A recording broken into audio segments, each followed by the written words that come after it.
গতকালকে একটা দিবস গেছে, এবারে নির্বাচনের কারণে এত যুবক যুবতীরা সেইভাবে এই উৎসবটা কিন্তু ইন্তজাম করতে পারে নাই। যেমন বুঝলাম 14 ফেব্রুয়ারি কি দিবস? ভ্যালেন্টাইন ডে, ভালোবাসার দিবস।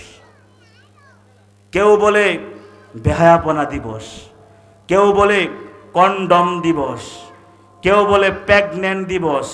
আমি এর নাম দিয়েছি বিশ্ব কুত্তাকুত্তি দিবস। কারণ আরে মুসলমানের ঘরে জন্ম নেয়া, মুসলমান তো একটা সভ্য জাতি, ভদ্র জাতি। মুসলমানের সন্তান রাস্তায়, পার্কে, পার্কিং লটে, ব্রিজের নিচে, ব্রিজের উপরে যুবক যুবতী একজন আরেকজনকে গোলাপ ফুল দিয়ে নিবেদন করবে, এটা তো মুসলমানের সন্তানের কাজ নয়, এটা তো মুসলমানদের কৃষ্টি কালচার নয়, এটা নিশ্চয়ই ইহুদি খ্রিস্টান ইসলাম বিদ্বেষীদের কৃষ্টি কালচার। কথা বলেন ঠিক কিনা? আরে কিসের ভালোবাসার দিবস? মুসলমানদের কোনো ভালোবাসার দিবস আছে? ভালোবাসার দিবস তুমি তোমার বউর সাথে প্রতিদিন গোলাপ ফুল দেখো, আই লাভ ইউ কও, সমস্যা কি? আরেক বিড়ি যেটা হারাম, যুবক যুবতী দেখা দেখা চলাফেরা, এগুলো কি বিয়ার আগে কি হালাল না হারাম? হারাম। তাহলে মুসলমান তো হারামের সাথে সম্পৃক্ততা থাকতে পারে না। কি একটা গজবের দিবস! অন্যদিন গোলাপ ফুলের দাম 20 টাকা, এই ভ্যালেন্টাইন যদি গোলাপ ফুল কিনতে যান 100 টাকা নিবে। কত? 100। অন্যদিন 20 টাকা দিয়ে বাদাম দিলে আধা কেজি বাদাম, আর ভ্যালেন্টাইন যে 70 টাকা দিয়ে আধা কেজি বাদাম কেনা যায় না। মহামারী গজবের দিবস। জরিনা ভ্যালেন্টাইন যে সকালবেলা মজনুরে ফোন দিছে, এই কিরে মজনু, তুমি কি বই লাগেছো? আজকে তো ভ্যালেন্টাইন যে ভালোবাসার দিবস, কখন আইবা? মজনু কয় আমি ঠিক 12:30টার সময় আসবো। ঠিক আছে, জরিনা এইদিকে অপেক্ষা করতেছে।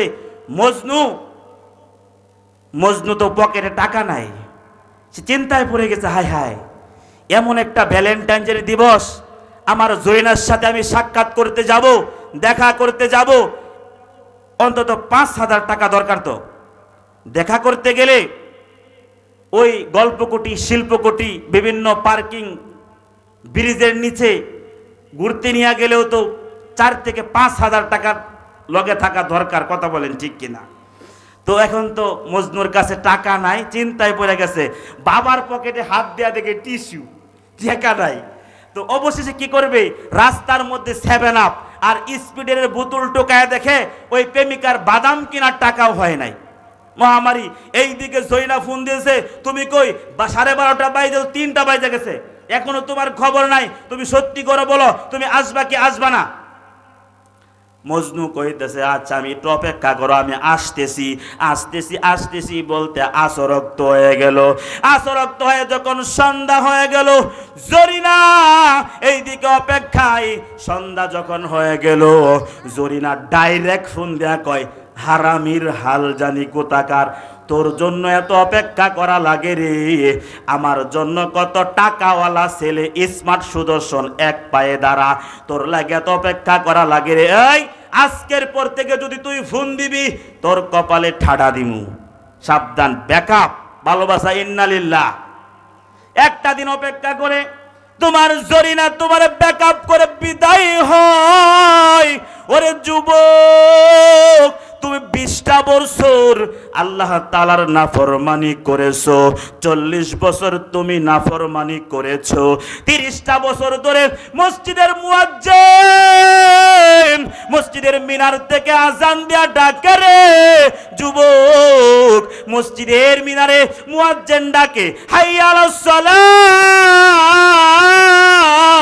হাইয়া আলাস সালাহ, নামাজের জন্য আসো, নামাজের জন্য আসো, হাইয়া আলাল ফালাহ, কল্যাণের দিকে আসো, কল্যাণের দিকে আসো।